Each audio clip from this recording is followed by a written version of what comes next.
नहीं, आप सबको पता है कि आज बुद्ध पूर्णिमा है और मैंने सोचा इससे बढ़िया कोई दिन नहीं हो सकता है। संस्कृत को शुरू करने के लिए बुद्ध पूर्णिमा से अच्छा कोई दिन हो ही नहीं सकता, इसीलिए मैंने आज के दिन को चुना।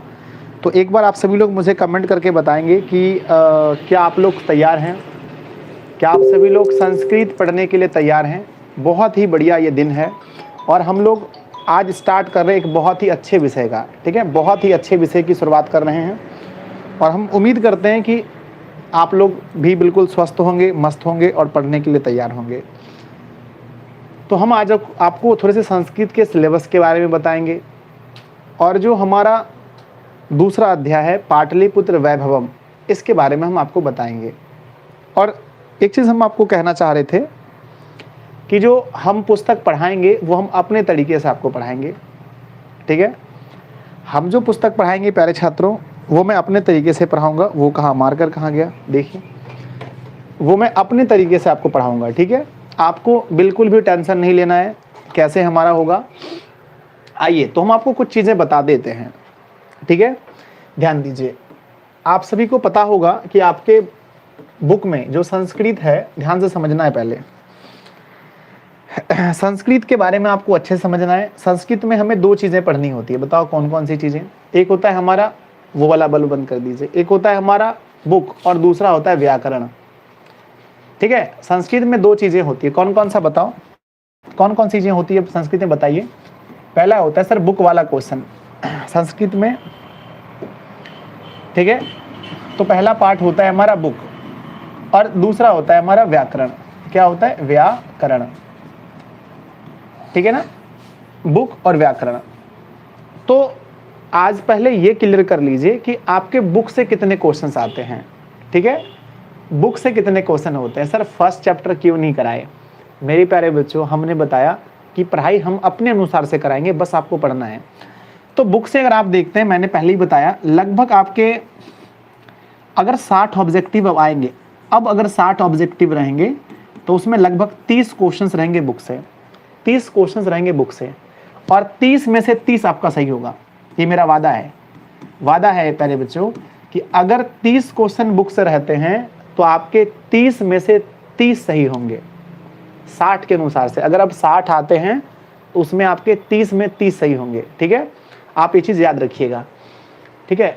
30 में से आपके 30 सही होंगे, ठीक है? बढ़िया दिख रहा है सब कुछ? यस। चलो, 30 में से 30, अगर 35 है तो ठीक बात है।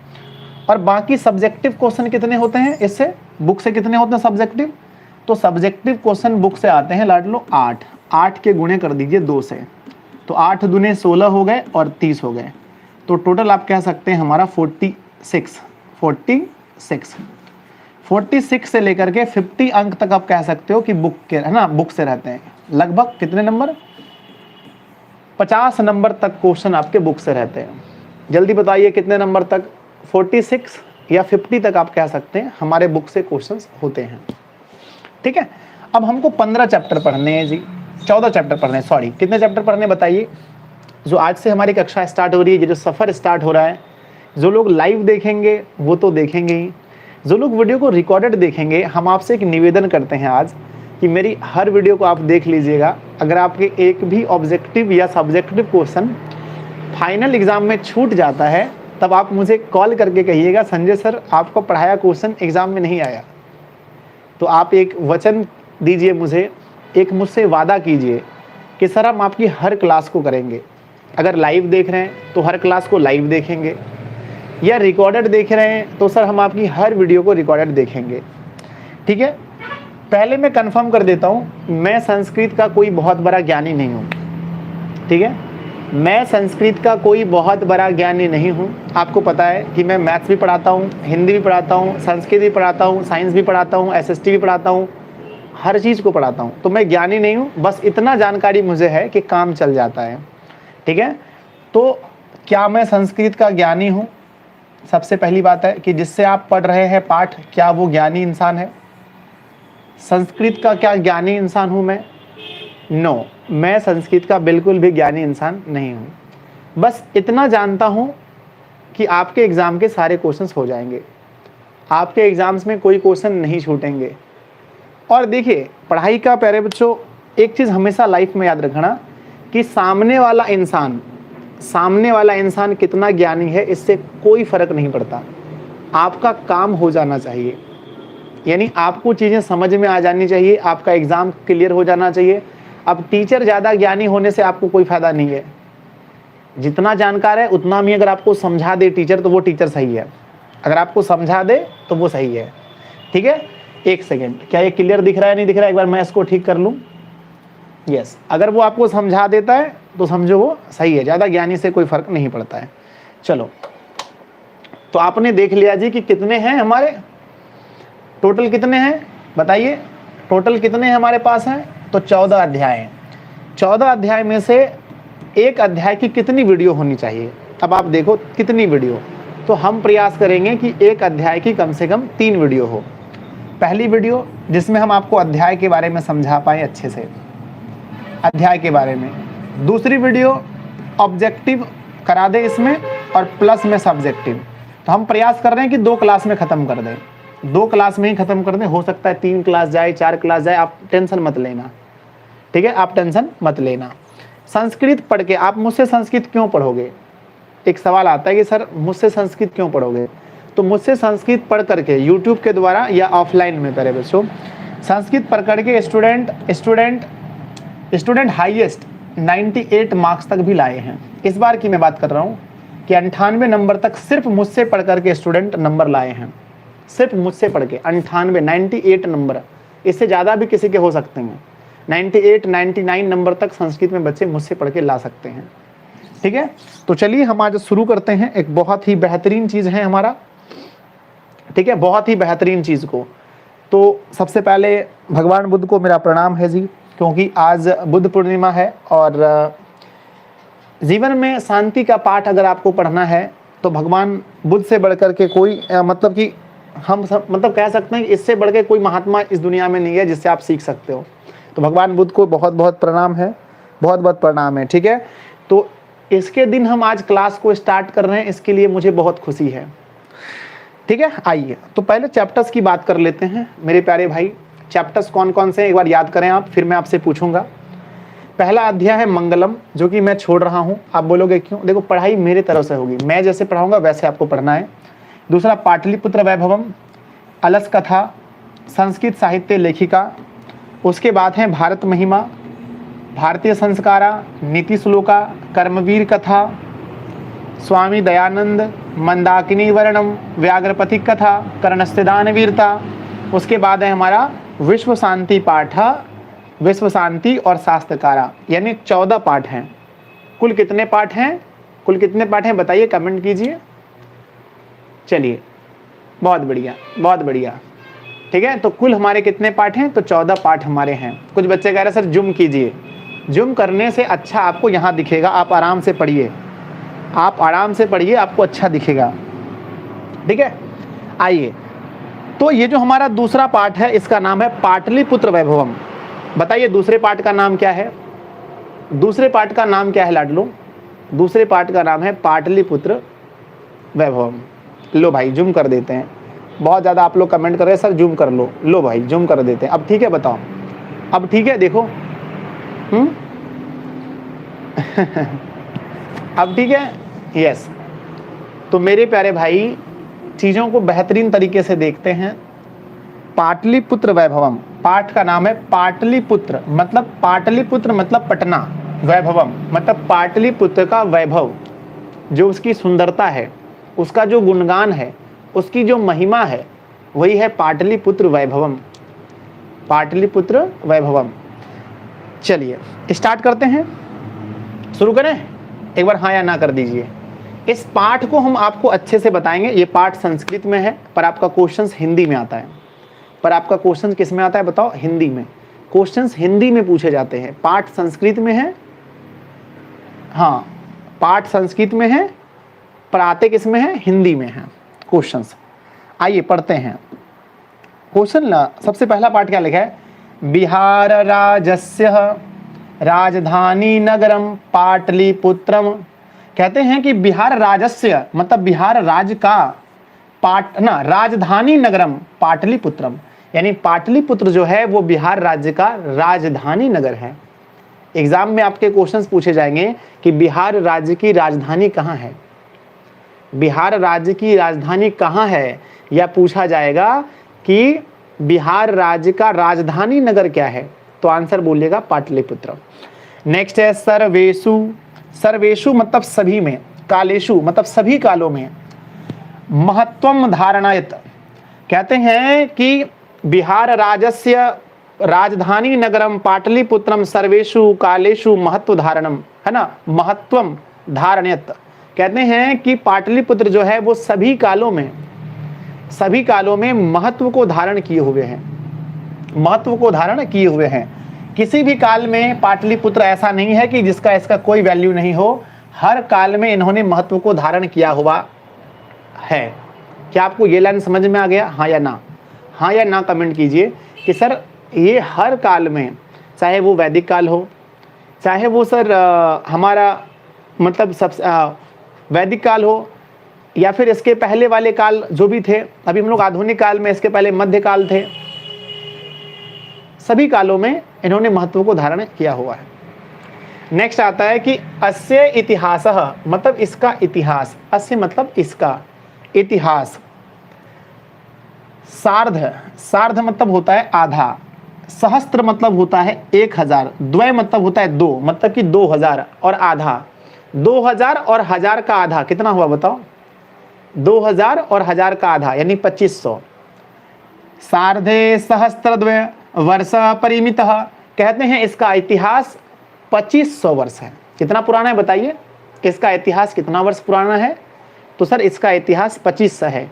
यहाँ लिखा है सार्धे सहस्त्र द्वय वर्ष परिमितः वर्तते, मतलब इसका इतिहास जो है प्यारे बच्चों वो 2500 वर्ष पुराना है।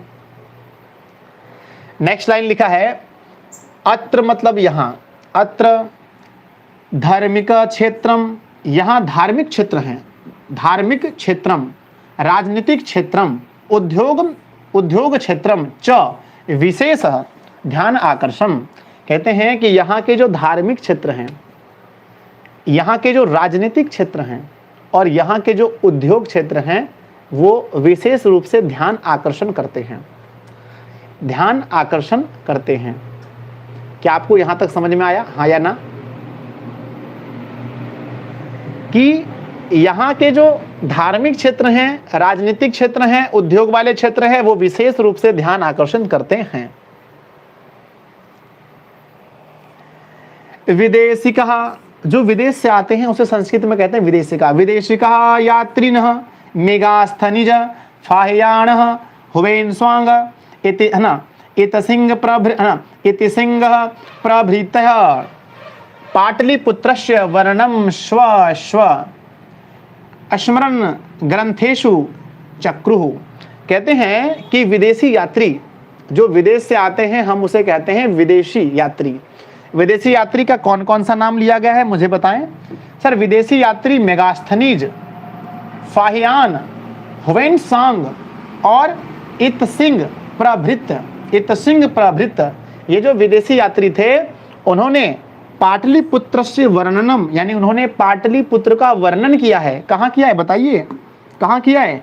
तो सर स्वयं स्व, है ना, स्व मतलब जो खुद का होता है, स्व स्मरण ग्रंथेषु चक्रुः। अच्छा, स्मरण ग्रंथ किसको कहते हैं? स्मरण ग्रंथ कहते हैं जो मतलब कि खुद की जो जीवनी होती है, तो खुद की जीवनी, तो किस विदेशी यात्री ने अपनी जीवनी में पाटलिपुत्र का वर्णन किया है? एग्जाम में क्वेश्चन आएगा कि कौन कौन से ऐसे विदेशी यात्री थे जिन्होंने अपनी जीवनी में पाटलिपुत्र का वर्णन किया। तो आप बोलोगे सर पहला तो थे मेगास्थनीज, दूसरा थे सर फाहियान, तीसरा थे सर हुवेनसांग और चौथे थे सर इतसिंह, है ना, इतसिंह प्रभृतः, इतसिंह प्रभृतः। तो 4 ऐसे लोग थे जिन्होंने पाटलिपुत्र का वर्णन अपनी जीवनी में किया था। नेक्स्ट है पाठेस्मिन मतलब पाठ में, पाटलिपुत्र वैभवस्य मतलब पाटलिपुत्र का वैभव सामान्य परिचयो वर्तते, यानी यहाँ पर पाटलिपुत्र के वैभव का सामान्य परिचय दिया गया है। कैसा परिचय बताओ? यहाँ पर पाटलिपुत्र का कैसा परिचय दिया गया है बताओ मुझे मेरे भाई, जल्दी से बता दो। सर कैसा परिचय दिया गया है? तो सर सामान्य परिचय दिया गया है ना? बिल्कुल बिल्कुल बिल्कुल सामान्य परिचय दिया गया है। क्या आप सभी लोग, अरे ये कैसे हो जाएगा, हाँ, क्या आप सभी लोग इसको समझ चुके हैं? ये जो लाइन हमने आपको समझाया आप पूरा समझ गए हैं, हाँ या ना? बताइए हाँ या ना। यस सर, हम समझ गए हैं कि बिहार राज्यस्य राजधानी नगरम पाटलिपुत्रम सर्वेषु कालेषु महत्व धारणायत, यानी पाटलिपुत्र बिहार राज्य है ना, बिहार राज्य का जो राजधानी नगर पाटलिपुत्र है वो सभी कालों में महत्व को धारण किए हुए है। अस्य इतिहास है ना, अस्य इतिहास, इसका इतिहास 2500 वर्ष पुराना है। यह यहाँ धार्मिक क्षेत्र में, राजनीतिक क्षेत्र में और उद्योग क्षेत्र में विशेष रूप से ध्यान आकर्षण करते हैं। विदेशी यात्री मेगास्थनीज, फाहियान, हुवेनसोंग और इत्सिंग प्रभृत्य पाटलिपुत्र से वर्णनम स्वस्व, यानी कि इन्होंने अपने जीवनी में जो जीवन कथा है उसमें इन्होंने पाटलिपुत्र का वर्णन किया है। पाठिस्मीन मतलब पाठ में पाटलिपुत्र वैभवस्य सामान्य परिचयो वर्तते, यानी इस पाठ में पाटलिपुत्र का सामान्य परिचय है। अगर आप लोग यहाँ तक मुझे दे इजाजत तो हम आगे बढ़ें, हाँ या ना बताएं?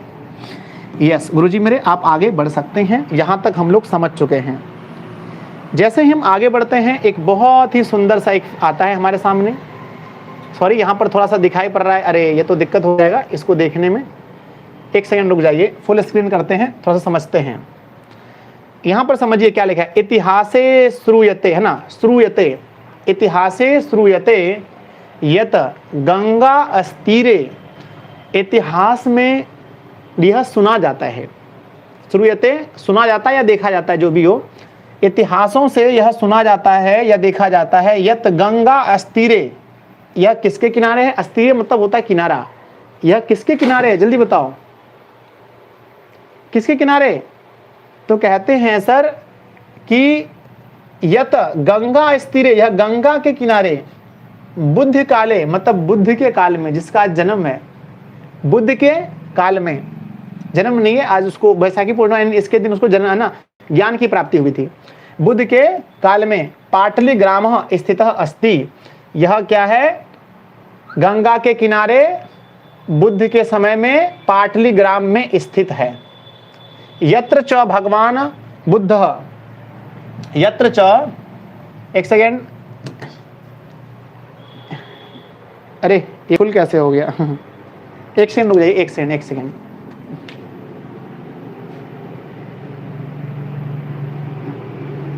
चलिए कहते हैं ध्यान से, इतिहास श्रूयते यत् गंगा अस्तीरे बुद्ध काले पाटली ग्राम स्थित अस्ति, तो कहते हैं कि यह गंगा के किनारे है और बुद्ध काल में जो इसका नाम था, बुद्ध काल में जो इसका नाम था वो क्या था?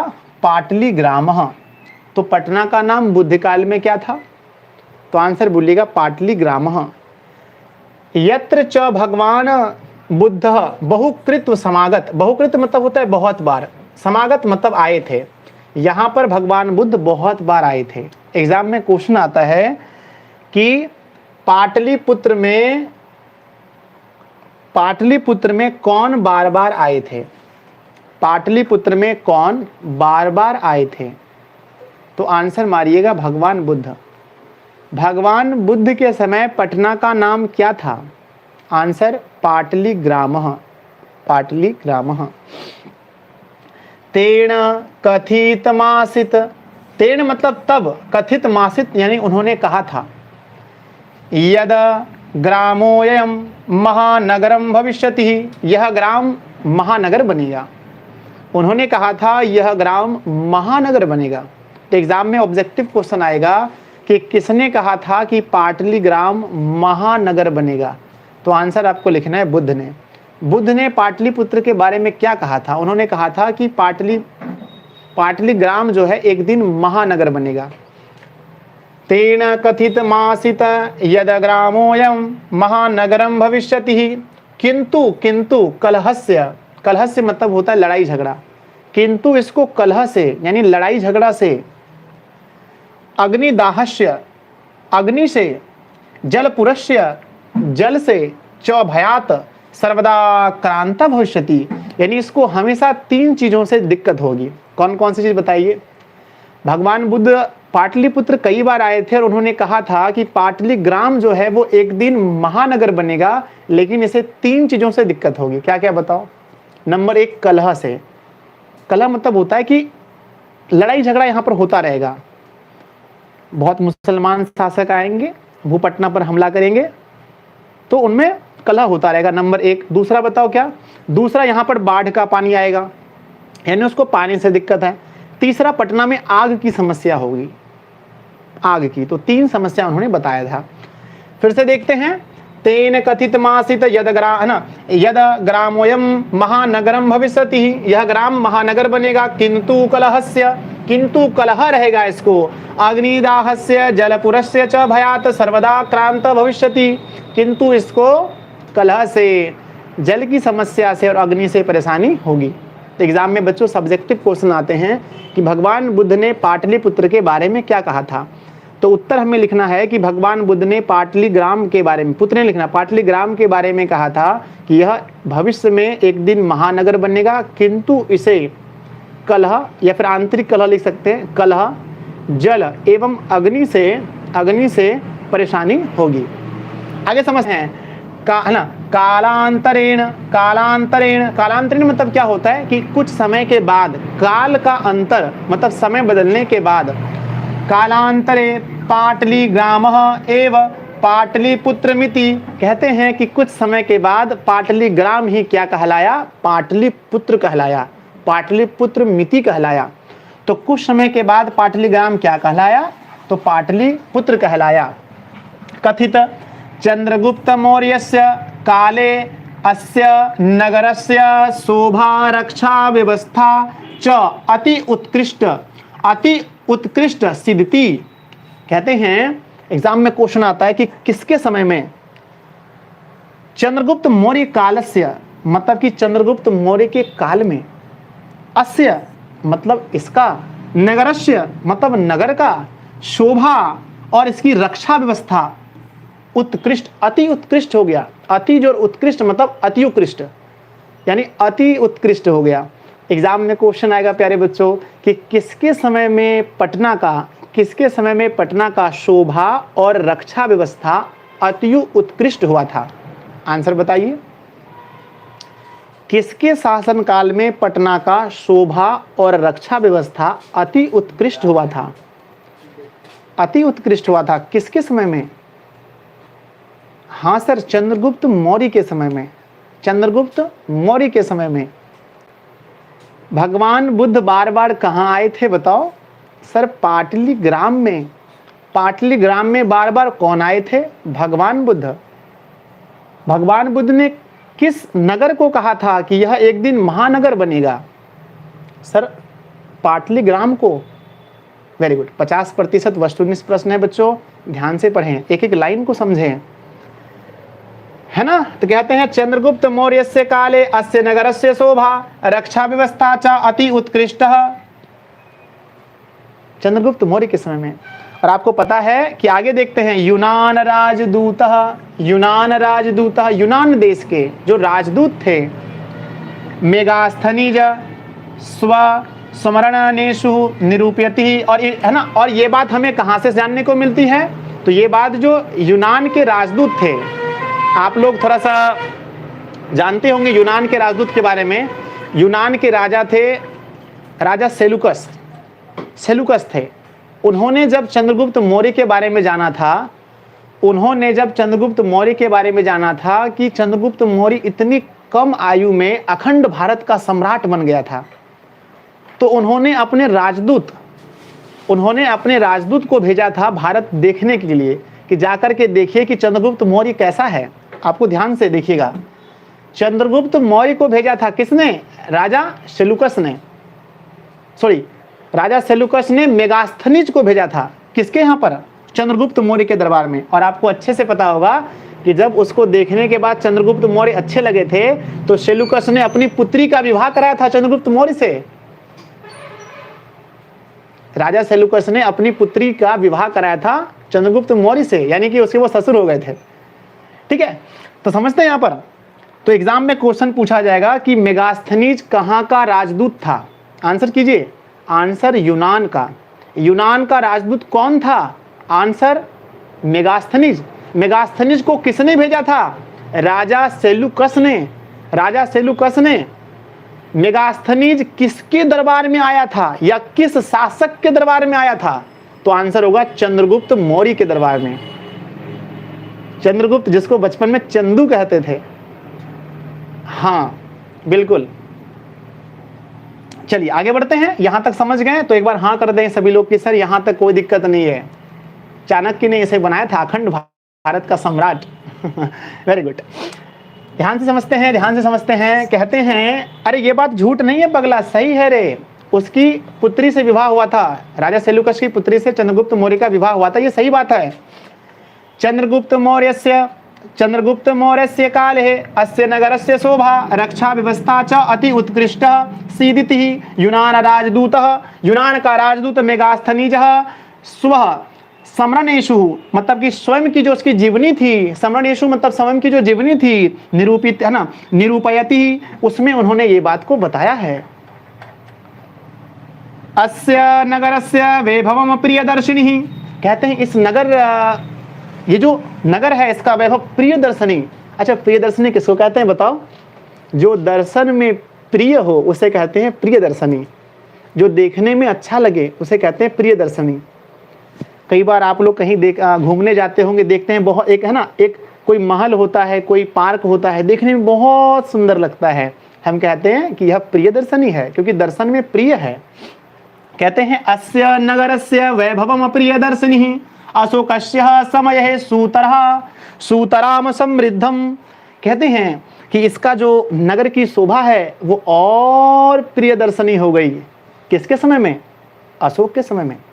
एग्जाम में 2 क्वेश्चन आएंगे। पहला क्वेश्चन, किस शासक के समय में पाटलिपुत्र का वैभव और रक्षा व्यवस्था समृद्ध था? समृद्ध था, समृद्ध। ध्यान दीजिएगा, किस शासक के समय में पाटलिपुत्र का रक्षा व्यवस्था समृद्ध था? समृद्ध। तो आंसर क्या मारेंगे? और किसके समय में प्रियदर्शनी था? प्रियदर्शनी था। ये 2 क्वेश्चन एग्जाम में हर बार पूछे जाते हैं। सर समृद्ध था चंद्रगुप्त मौर्य के समय में और प्रियदर्शनी था अशोक के समय में।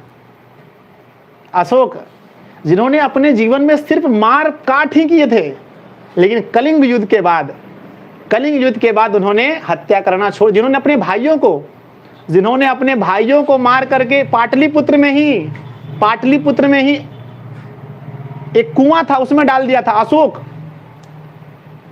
हाँ, और लेकिन कलिंग युद्ध के बाद उसका हृदय परिवर्तन हो गया और वो बौद्ध धर्म को अपना लिए। और आज भगवान बुद्ध की पूर्णिमा है, भगवान बुद्ध का आज है ना पूर्णिमा, आज के दिन उन्हें ज्ञान की प्राप्ति होगी। तो समृद्ध किसके समय में था? तो सर समृद्ध था चंद्रगुप्त मौर्य के समय में। और सर प्रियदर्शनी था अशोक के समय में। ये वेरी गुड, बहुत अच्छा। अगर यहाँ तक समझ गए तो एक बार कमेंट बॉक्स में यस कर दें कि सर यहाँ तक हमें कोई कठिनाई है, कोई भी ऑब्जेक्टिव क्वेश्चन पूछ ले सर हम तुरंत बता देंगे, तुरंत बता देंगे। पूछे जाएगा कि है ना सेल्यूकस ने किसे भेजा था? मेगास्थनीज को। कहाँ से भेजा था? यूनान से। किसके दरबार में? चंद्रगुप्त मौर्य के दरबार में। किसके समय में पाटलिपुत्र का वैभवम अति समृद्ध और उत्कृष्ट था? तो आंसर मारेंगे चंद्रगुप्त मौर्य। किसके समय में पाटलिपुत्र का वैभवम प्रियदर्शनी था? अशोक के समय में। हो जाएगा? यस, बहुत अच्छा। आगे बढ़ते हैं बच्चों, नेक्स्ट आगे बढ़ते हैं। छोटा सा पाठ है, आगे लिखा है कि बहुकालम पाटलिपुत्रस्य प्राचीनः सरस्वती परंपरा प्राप्त वर्तते इति। कहते हैं कि बहुकालम मतलब बहुत समय तक, बहुत काल तक, पाटलिपुत्रस्य मतलब पाटलिपुत्र का, प्राचीना मतलब प्राचीन, सरस्वती परंपरा प्रावर्तते इति, कहते हैं कि सरस्वती परंपरा पाटलिपुत्र की बहुत दिन तक बनी रही। सरस्वती परंपरा मतलब कि पाटलिपुत्र में ज्ञान मिलता था, और ज्ञान का दूसरा नाम सरस्वती है, सरस्वती है। तो पाटलिपुत्र का जो बना रहा, अभी भी पटना ज्ञान के लिए जाना जाता है बच्चों, अच्छी पढ़ाई के लिए लोग पटना जाते हैं। तो पटना ज्ञान के लिए बहुत दिनों तक जाना गया, पटना ज्ञान के लिए बहुत दिनों तक जाना गया। ये बात हम नहीं कह रहे हैं, कहते हैं इति राजशेखर स्व काव्यमीमांसा नामके कवि शिक्षा प्रमुखे ग्रंथे साधारण स्मृति। कहते हैं कि ये बात किसने बोला है, तो ये बात बोला है किसने, राजशेखर ने। किसमें, अपनी काव्य मीमांसा में, अपनी काव्य मीमांसा में उन्होंने बोला है। अच्छा, मुझे लगता नहीं है कि कहीं पर मैंने कुछ मिस्टेक कर दिया बच्चों, ऐसा लगता है कि कुछ पार्ट हमने छोड़ दिया है। हाँ, आपको लग रहा है कि बुक का मैंने कुछ छोड़ दिया है? मुझे लगता है कुछ छोड़ दिया क्या, है ना? मुझे लगता है ना छोटा सा कुछ इसका पार्ट छूट गया है बच्चों, क्योंकि एक पुस्तक और था इसमें। रुक जाओ एक सेकेंड लाडलो, एक सेकेंड ध्यान दीजिएगा, यहाँ पर ध्यान दो। यहाँ पर मैंने ये वाला हिस्सा शायद छोड़ दिया, ये वाला हिस्सा नीचे वाला ये वाला नीचे वाला हिस्सा छूट गया। बोलो क्या होगा? अबे कैसे होगा ये? रुक जाओ एक सेकेंड, नीचे वाला हिस्सा पूरा करने दो, रुक जाओ रुक जाओ।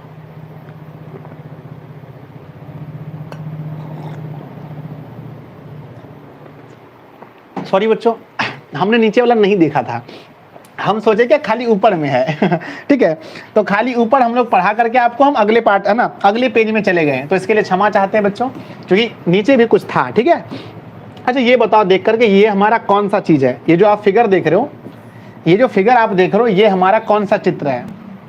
आप सब लोग कहते हो यस सर गोल गृहम, है ना? यह क्या है? गोल गृहम है, यानी यह गोल घर है। अनाज रखने के लिए बनाया गया था। क्या रखने के लिए? अनाज रखने के लिए बनाया गया था, है ना? वेरी गुड, बहुत अच्छे। आगे समझते हैं यहाँ पर, प्राचीनेषु भारतीयेषु नगरे स्वयंतरम पाटलिपुत्र पाटलिपुत्र पाटलिपुत्रम नुगंगम, है ना, वस द्विचित्रम महानगरम बभूत, है ना? क्या लिखा है? बभूव। इसका मतलब समझिए, ठीक है? क्या लिखा है कि प्राचीनेषु मतलब कि प्राचीनों में, भारतीयेषु मतलब भारतीयों में, है ना? क्या लिखा है? नगरे नगरे स्वयंत्रम पाटलिपुत्र पाटलिपुत्रम नु गंगम, यानी कि पाटलिपुत्र जो है वो गंगा के किनारे है। वसुद्वी चित्रम महानगरम बभूत, कहते हैं कि जितने भी प्राचीन भारत के शहर हैं, जितने भी भारत के प्राचीन शहर हैं, उसमें से भी पटना, उसमें पटना क्या है? महानगर है। जितने भी प्राचीन शहर हैं भारत के, उसमें पटना महानगर है, उसमें पटना महानगर है। आगे कहते हैं तद्वेषु, है ना? आगे कहते हैं कि तद्विषये दामोदर गुप्तो नाम कवि कुटनीम ताख्य, है ना, काव्य कथयति। और ये बात हम नहीं कह रहे हैं, ये बात कौन कह रहे हैं बताइए? तो ये बात कह रहे हैं प्यारे बच्चों दामोदर गुप्त, अपनी ही, है ना, अपनी ही जो वो जो कवि हैं, अपनी कविता में कह रहे हैं, उसका नाम है क्या? कुटनीम ताख्य। कुटनीम ताख्य के लेखक कौन है? एग्जाम में पूछा जाता है कि कुटनीम ताख्य के लेखक कौन है? कुटनीम ताख्य के लेखक कौन है? आंसर होता है दामोदर गुप्त। और दामोदर गुप्त किसके लेखक हैं? तो कुटनीम ताख्य, समझे? कुटनीम ताख्य के लेखक हैं दामोदर गुप्त। दामोदर गुप्त किसके लेखक हैं? कुटनीम ताख्य। आगे आगे समझ दिए, उसने अपने पुस्तक में क्या लिखा है इसको समझिए। कहते हैं कि असती महितल तिलकम, असती महितल तिलकम सरस्वती कुल गृहम महानगरम। इसका मतलब हुआ, अस्ति मतलब है, मही मतलब होता है बच्चों धरती, मही मतलब होता है धरती। धरती का अपने भू, धरा, है ना, पृथ्वी, जमीन, वसुधा और मही, ये सब नाम है पृथ्वी के। कहते हैं कि असती मही तल तिलकम, यानी पटना को कहा जाता है कि ये पृथ्वी का तिलक है। पटना कोई ऐसा वैसा जगह नहीं है, पटना पृथ्वी का तिलक है। सरस्वती कुल गृहम, मां सरस्वती के कुल का घर है। मां सरस्वती के कुल का, उसके वंश का घर है। महानगरम, महानगर है। नामना पाटलिपुत्रम परिभूत पुरंद स्थानम, कहते हैं कि परिभूत पुरंद स्थानम, यानी कि भगवान इंद्र का, जो भगवान इंद्र हैं जहां पर वो रहते हैं उससे भी, यानी उससे भी अच्छा है।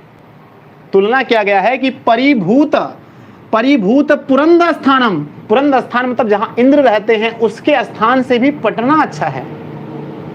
इस लाइन में देखिए कितनी बड़ी महिमा गाई गई पटना की। बहुत खुश होते हैं कि हम बिहारी हैं है ना। क्या लिखा है ध्यान से देखिए, असती मही तल तिलकम सरस्वती कुल गृहम महानगरम नामना पाटलिपुत्रम परिभूत पुरंद स्थानम।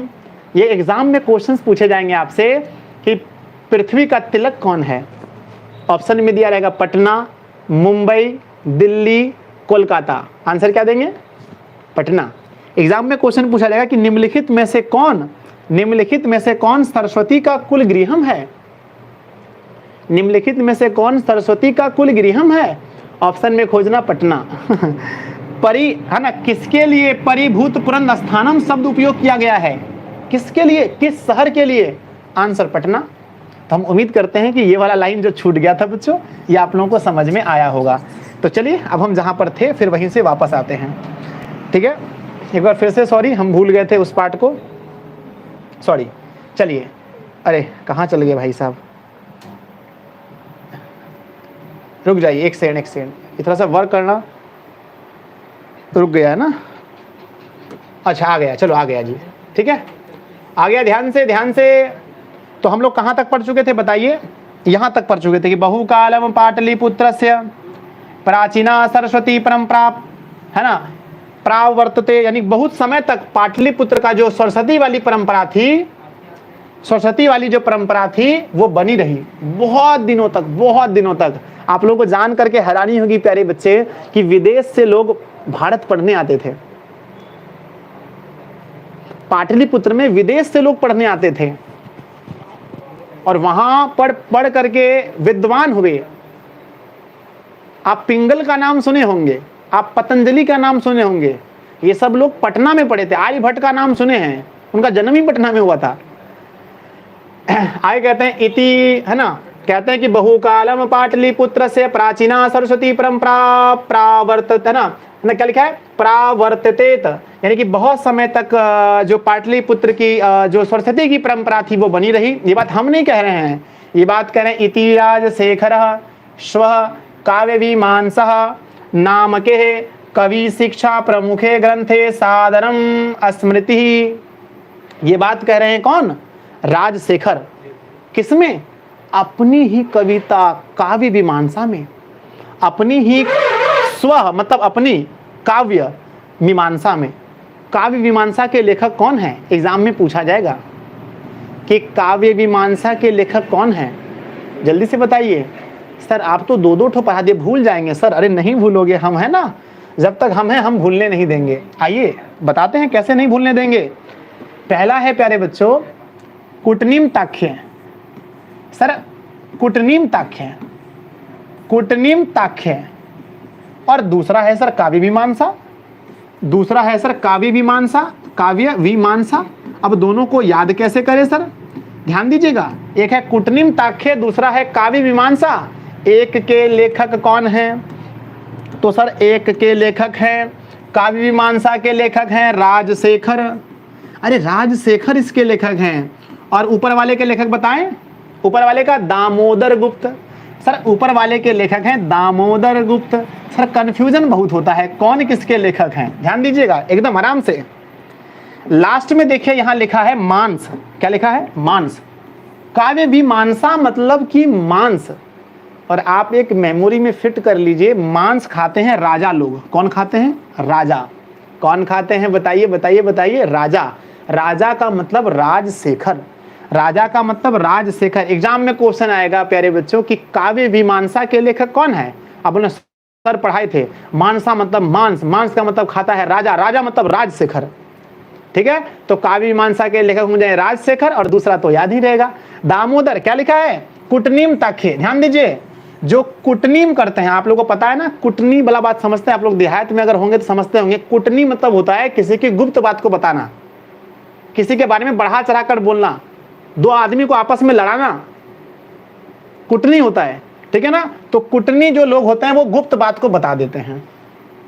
कुटनी जो लोग होते हैं वो गुप्त बात को बता देते हैं। गुप्त मतलब दामोदर गुप्त, गुप्त मतलब दामोदर गुप्त। ऐसे प्यारे बच्चों अगर आप एक को याद कर लेते हैं तो इसको याद करने की जरूरत ही नहीं है। 5-6 साल से हम पढ़ा रहे हैं बच्चों, अगर आप एक को याद कर लेते हैं तो दूसरे को याद करने की जरूरत नहीं है। अगर हम समझ गए कि राजशेखर मतलब मांसा, राजा खाता है मांस, राजशेखर ने लिखा काव्य मीमांसा, काव्य मीमांसा लिखा राजशेखर ने, तो ऊपर वाला अपने छूट जाता है। दामोदर गुप्त ने क्या लिखा?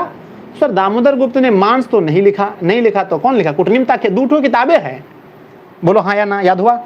हाँ या ना बताओ, हाँ या ना बताओ जल्दी से। Yes sir. हाँ चलो आगे बढ़ते हैं। नेक्स्ट हमारा क्या लिखा है? नेक्स्ट ग्रंथ है, उस ग्रंथ में क्या लिखा गया है? ध्यान दीजिए, उस ग्रंथ में लिखा गया है कि अत्र अत्र अत्र उप, है ना, अत्र उप वर्ष वर्षाभिः। अत्र, अत्र में अगर हम जोड़ते हैं उप को तो अत्रो होता है। संधि हम पढ़ा रहे हैं अभी हिंदी में, ध्यान से पढ़िएगा। कहते हैं कि अत्रोपव पवर्षः, अत्रोपवर्षः वर्षाभिः। ये नाम है किसी का, कोई जगह नहीं है, ये नाम है किसी का। कहते हैं कि अत्र अत्र उपो वर्षः वर्षाभिः पाणिनि पिंगलभिः। पाणिनि नाम सुना होगा आप लोगों ने, पाणिनि का नाम सुना होगा, है ना। उनका व्याकरण, संस्कृत में जो पहला व्याकरण लिखना स्टार्ट किया था वो पाणिनि ने स्टार्ट किया था। भैया लाइट जला दो दोनों तरफ का। कहते हैं कि अत्र उपो वर्ष वर्षाभिः पाणिनि पिंगलभिः व्यागिः। क्या लिखा है? है ना, व्यागिः, है ना। नेक्स्ट हमारा वररुचि, वररुचि पतंजलि। वररुचि भी नाम है, पतंजलि भी नाम है। वररुचि पतंजलि इह परीक्षितः ख्याति, ख्याति मूप, है ना, ख्याति मूप जग, है ना, जगमुह। कहते हैं कि ये सारे लोग हैं जो पटना में रह करके या पटने में जन्म लेकर के उन्होंने ख्याति प्राप्त किया।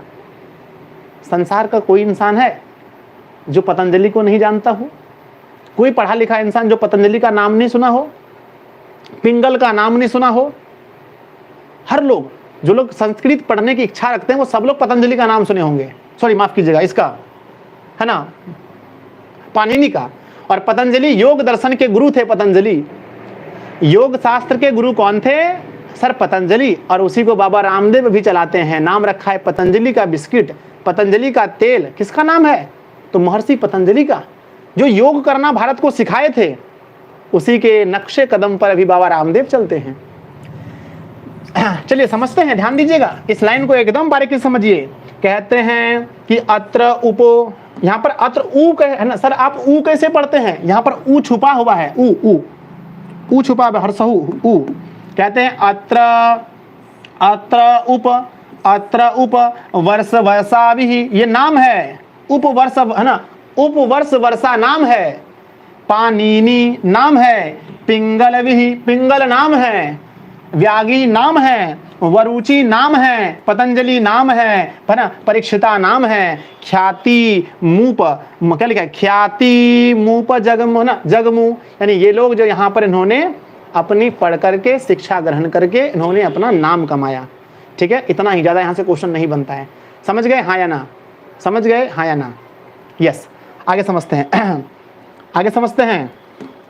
ठीक है, अगला लिखा गया है, ध्यान से, अगला लिखा गया है कति, है ना, कतिपयेषु प्राचीन संस्कृत ग्रंथेषु, प्राचीन संस्कृत ग्रंथों में, पुराणादिषु, पुराणा आदिषु मतलब पुराणों में, और आदि जो भी बचे हैं उसमें भी, प्राचीन संस्कृत ग्रंथों में, जैसे वेद हो गए, पुराण हो गए, पाटलिपुत्र से नामांतरम, नाम में अंतर है, पाटलिपुत्र के नाम में अंतर है। पुष्पपुरम कुसुमपुरम, कहते हैं उसका नाम पुष्पपुरम है और कुसुमपुरम है। आप लोग पढ़े होंगे फूल का पर्यायवाची शब्द, फूल का पर्यायवाची शब्द आप लोग पढ़े होंगे, पुष्प होता है और कुसुम होता है। कुसुम बोलो या पुष्प बोलो, दोनों एक ही चीज है। फूल बोलो या कुसुम बोलो या पुष्प बोलो, नाम एक ही है। कहते हैं कि प्राचीन संस्कृत ग्रंथों और पुराणों में पाटलिपुत्र के नाम में अंतर है, कहीं पर पुष्पपुर, कहीं पर कुसुमपुर, व कहीं ना प्राप्त्यते, यानी कि इसके नाम में पुष्पपुर या कुसुमपुर है। तो पाटलिपुत्र का बोलो कौन कौन सा नाम हो गया सर? पाटलिपुत्र का सर नाम हम बताते हैं आपको, रुकिए। पहले था सर पाटलीग्राम, एक है सर पटना, एक है सर, ध्यान दीजिए, एक है पटना, एक है सर पाटलीग्राम, दूसरा है सर पाटलिपुत्र, फिर है सर कुसुमपुर और फिर है सर पुष्पपुर। 5 गो नाम हो गया सर, 5 नाम हो गया पटना का। कितने हो गए? 5 हो गए। चलिए, कहते हैं अनेन ज्ञायते है, अनेन ज्ञायते है, अनेक जगहों से ये ज्ञात होता है। यत नगरस्यास्य, है ना, यत नगरस्यात्य समीपे पुष्पा नाम, क्या लिखा है? पुष्पा नाम बहुल उत्पादनम भवति स्म। इससे यह ज्ञात होता है, इससे यह ज्ञात होता है कि इस नगर के किनारे में बहुत सारे फूलों का उत्पादन होता होगा। इस नगर के आसपास में बहुत सारे फूल का उत्पादन होता होगा। देखो, कोई भी जब नाम रखा जाता है लाडनो, उसके पीछे कोई ना कोई कारण होता है, हाँ या ना बोलो। क्या किसी का नाम ऐसे कुछ हो जाता है या फिर कुछ कारण होता है? बताओ। किसी भी चीज के पीछे कोई ना कोई कारण होता है। अगर हम आपका नाम रखते हैं तेजू, हम आपका नाम रखते हैं तेजू, क्या रखते हैं? तेजू। हम सबका नाम रख देंगे तेजू, ध्यान देना, तेजू। तो इसका मतलब ये कारण होगा कि आप लोग पढ़ने में बहुत तेज होंगे। आप लोग पढ़ने में बहुत तेज होंगे। या किसी का नाम रखते हैं भोदू, तो वो पढ़ने में कमजोर होता है। किसी का नाम लल्लू राम, मतलब वो समझता नहीं है। तो पटना का नाम कुसुमपुर या पुष्पपुर इसलिए पड़ा था क्योंकि उसके आसपास में फूलों की खेती होती थी, उसके आसपास में फूलों की खेती होती थी। आगे समझते हैं। कहते हैं अनेन ज्ञायते है, अनेन ज्ञायते है यत नगरस्य, है ना, यत नगरस्यास्य समीपे पुष्पानाम बहुल उत्पादनम भवति स्म। बहुत सारे पुष्पों का उत्पादन होता था। आगे पाटलिपुत्र मिति शब्दों अपि, यानी कहते हैं कि पाटलिपुत्र मिति जो शब्द है वो पाटल पुष्पा नाम पुतलिका, है ना, क्या लिखा है? पुतलिकार रचना, पुतलिकार रचना माश्रित्य प्रचलित। कहते हैं कि पाटलिपुत्र जो शब्द है, पाटलिपुत्र जो शब्द है वह कहां से उठ के आया है? तो कहते हैं कि पाटल पुष्प, पाटल नाम की एक पुष्प होती थी। पटना के आसपास में पाटल नाम की एक पुष्प होती थी और उसी पुष्प के नाम पर पटना का नाम पाटलिपुत्र रखा गया है। समझे, हाँ या ना? उसी पुष्प के नाम पर पटना का नाम पाटलिपुत्र रखा गया है।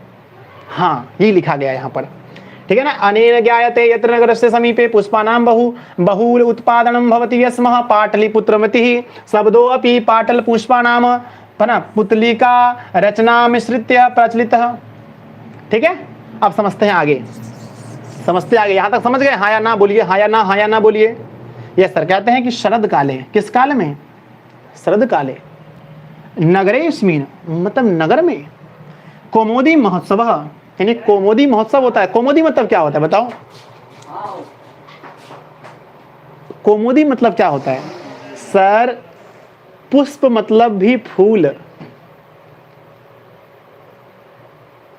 कौमुदी मतलब भी फूल, तो कौमुदी मतलब भी फूल होता है। तो कहते हैं कि शरद काल में नगर में कौमुदी महोत्सव, मतलब फूलों का महोत्सव होता था, फूलों का महोत्सव। शरद काले नगरे अस्मिन् कौमुदी महोत्सव इति महान समारोह गुप्त वंश काले अतीव प्रचलितः। कहते हैं कि शरद काल में कौमुदी महोत्सव गुप्त वंश के काल में प्रचलित था। अगर आपसे पूछा जाए कि फूलों का महोत्सव यानी कौमुदी महोत्सव किस ऋतु में होता था, किस ऋतु में, तो आंसर होगा सर शरद ऋतु में या शरद काल में, शरद काल में। बोलो हाँ या ना। एग्जाम में क्वेश्चन आएगा कि कौमुदी महोत्सव किस वंश के शासन में होता था, किस वंश के शासन में, आप बोलोगे सर गुप्त वंश के शासन में। गुप्त वंश के शासन में कौन सा महोत्सव होता था, सर कौमुदी महोत्सव। कौमुदी महोत्सव कहाँ मनाया जाता था, सर पाटलिपुत्र में। पाटलिपुत्र में कौन सा महोत्सव, कौमुदी महोत्सव। कौमुदी का मतलब कौन सा, कौमुदी मतलब फूलों का महोत्सव, है ना। तो इसमें क्या होता था प्यारे बच्चों कि बहुत जितने भी, आपको पता है ना कि पटना के आसपास में फूलों की खेती होती थी, ठीक है। तो पटना के आसपास में फूलों की खेती होती थी, सब लोग अपना अपना फूल उत्पादन कर करके वहां लेकर के जाते थे और राजा घूम घूम कर सूंघता था, है ना। राजा घूमता था और राजा घूम करके देखता था किसका फूल सबसे अच्छा है, और जिसका फूल सबसे अच्छा होता था उसको राजा अवार्ड देता था। क्या देता बताओ, हाँ, राजा उसको पुरस्कार देता था। कौमुदी महोत्सव में चारों तरफ एकदम फूल का मेला लगता था, फूल का मेला लगता था और उसमें राजा चारों तरफ घूमते थे और देखते थे, जिसका फूल सबसे अच्छा है उसको राजा उपहार देते थे, है ना। तो कहते हैं कि शरद काले नगरे अस्मिन् कौमुदी महोत्सव इति महान समारोह गुप्त वंश काले अतीव प्रचलितः अस्ति। किसके समय में प्रचलित था, गुप्त वंश के समय में। आगे तत्र मतलब तब, सर्वे जना आनंद मग्न, तब सभी लोग आनंद से मग्न हो जाते थे, खुश हो जाते थे। अभुवन मतलब बहुत ज्यादा आनंदित होते थे। संप्रति मतलब इस प्रकार, है ना, इस प्रकार दुर्गा पूजा अवसरे तादृश्यम एवं समारोह दृश्यते, जिस प्रकार का समारोह अभी हम दुर्गा पूजा में देखते हैं। तो उस समय कौमुदी महोत्सव होता था और अभी क्या होता है, दुर्गा पूजा। जैसे दुर्गा पूजा में लोग रात में जग जग कर अलग अलग पंडाल जाते हैं देखने के लिए, मेला घूमने के लिए, माँ की आरती के लिए, उसी कितना खुश होते हैं। दुर्गा पूजा में आप खुश होते हैं कि नहीं, बताओ हाँ या ना, हाँ या ना। यस सर, बहुत खुश होते हैं। तो जिस प्रकार से हम दुर्गा पूजा में अभी खुश होते हैं, उसी प्रकार से उस समय लोग कौमुदी महोत्सव में बहुत ज्यादा खुश होते थे। यहाँ तक क्लियर है, बताइए। यस यस क्लियर है सर, कोई दिक्कत नहीं है। आगे बढ़ते हैं, नेक्स्ट है हमारा, तो ये बता दो कि कौमुदी महोत्सव की तुलना किससे की गई। तो सर कौमुदी महोत्सव की तुलना की गई है किससे, दुर्गा पूजा से। दुर्गा पूजा से कौमुदी महोत्सव की तुलना की गई है। हाँ सर, ठीक है। चलो आगे लिखा है कि कालचक्र, कालचक्र वसाद मतलब कालचक्र, कालचक्र, कालचक्र जो समय बदलता जाता है। कालचक्र वसाद यद्यपि मध्यकाले, कहते कि मध्यकाल में पाटलिपुत्रम वर्ष सहस्त्र, सहस्त्र मतलब हजारों, परिमिति जीर्ण, जीर्णता क्या लगा, जीर्ण, जीर्ण तामन, तामन्व भूतः। कहते हैं कि काल चक्र में मध्यकाल में हजारों वर्षों तक पटना क्या रहा, जीर्ण शीर्ण रहा। एग्जाम में क्वेश्चन आता है कि पटना कितने वर्षों तक जीर्ण शीर्ण रहा, मतलब कि अस्त व्यस्त रहा। कितने समय तक अस्त व्यस्त रहा पटना, मतलब कि कोई ये शासक आए, उन्होंने राज किया, फिर वो शासक आए, ये किया वो किया, मतलब लड़ाई झगड़ा इधर उधर, कितने मतलब सालों तक। एग्जाम में क्वेश्चन आता है कि कितने सालों तक यानी कितने वर्षों तक पटना जीर्ण शीर्ण रहा है। तो हजारों वर्षों तक, हजारों वर्षों तक पटना क्या रहा, जीर्ण शीर्ण रहा। तस्य संकेतः मतलब इसका संकेत, इसका भी संकेत कहाँ मिलता है। तस्य संकेतः अनेकेषु साहित्य ग्रंथेषु, अनेकों साहित्य ग्रंथों में मुद्रा राक्षा, है ना, क्या मुद्रा राक्षा, मुद्रा राक्षस आदिशु मतलब मुद्रा राक्षस आदि में लभ्यते मतलब मिलते हैं। नेक्स्ट लिखा गया हमारा मुगल वंश काले अस्य नगरस्य समृद्धो जातः। फिर कहते हैं कि ये मुगल वंश के समय में यानी मुगल वंश के शासन में यह फिर समृद्ध हुआ। जो मतलब अस्त व्यस्त रहा उतना दिनों से, तो फिर ये मुगल वंश के समय में क्या रहा, समृद्ध हो गया। जैसे कि आप लोगों को पता है किसके समय में, तो चंद्रगुप्त मौर्य के समय में। चंद्रगुप्त मौर्य के समय में पटना के बारे में हमने देखा कि इसकी शोभा व्यवस्था है ना, इसकी रक्षा, शोभा और रक्षा, शोभा व रक्षा व्यवस्था इसकी क्या थी, अति उत्कृष्ट थी, अति उत्कृष्ट थी, अति उत्कृष्ट थी। और हमने क्या देखा, अशोक के समय में यह और समृद्ध हुआ था। सॉरी, अशोक के समय में यह प्रियदर्शनी हुआ था।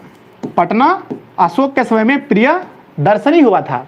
तो उसी समय एक चीज और याद रखिएगा आप लोग कि मुगल वंश के समय में यह नगर समृद्ध हुआ था, यानी कि जीर्ण शीर्ण होने के बाद एक बार फिर से इसमें अस्थिरता आई, फिर से यह शहर ठीक हुआ। आगे लिखा गया है कि आंगल शासन काले च पाटलिपुत्रस्य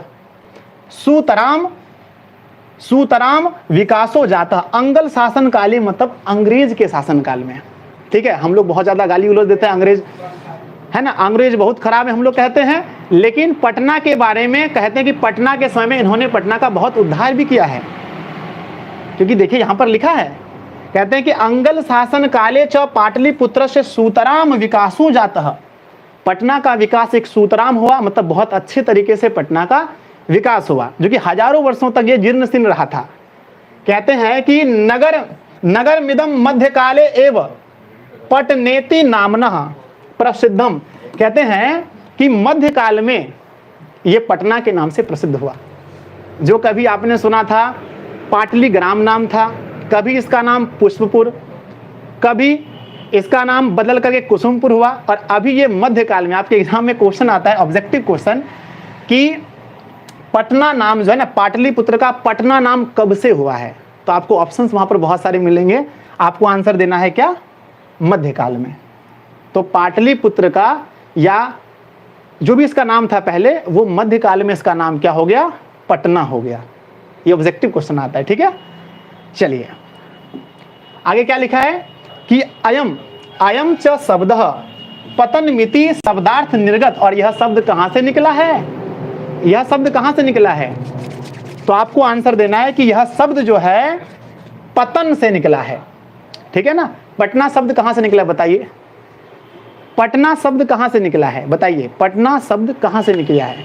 तो आंसर देते हैं सर, पटना शब्द जो है वो पतन से निकला है, पतन से निकला है पटना शब्द। पटना शब्द कहां से निकला है, पतन से।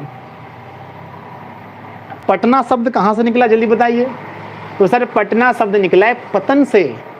और अभी हम देख रहे थे कि पाटलिपुत्र शब्द कहां से निकला है, पाटलिपुत्र। तो पाटलिपुत्र शब्द कहां से निकला है, तो पाटलिपुत्र शब्द अभी हम लोग ऊपर देख रहे थे कि पाटल पुष्प से, पाटलिपुत्र शब्द निकला है पाटल पुष्प से। हा? तो ये पाटलिपुत्र शब्द निकला है पाटल पुष्प से, पाटल पुष्प से। और पटना शब्द निकला है कहां से, पतन से।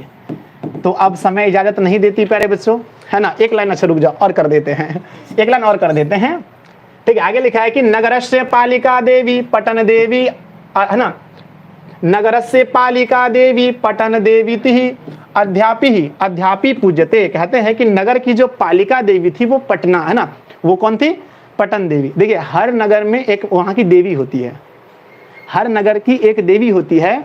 जैसे आप लोग देखेंगे हमारे यहाँ पर पूर्णिया जिला है, कौन सा जिला है, पूर्णिया।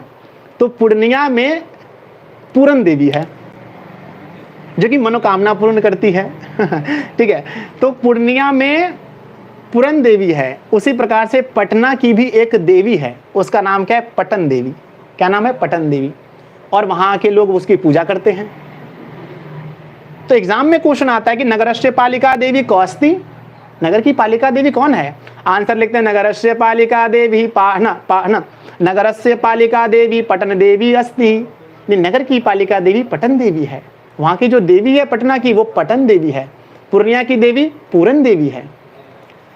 याद है, पूजते, ठीक है प्यारे बच्चों। तो अब छोटा सा रह गया, इसको हम लोग बाद में देखेंगे, ये हम, है ना, ये हम लोग नेक्स्ट क्लास में देखेंगे, यहाँ से यहाँ तक नेक्स्ट क्लास में देखेंगे पार्ट 2 में। तो हम उम्मीद करते हैं आज की कक्षा आपको अच्छी लगी होगी, आप लोगों को चीज़ें समझ में आई होगी। आप लोग अपने दोस्तों को शेयर कीजिए, क्योंकि बहुत सारी जगह हम देखते हैं संस्कृत नहीं पढ़ाया जाता है। ऐसे हम कोई संस्कृत के विद्वान नहीं हैं, थोड़ा बहुत मुझे आता है, जिससे काम चल जाता है।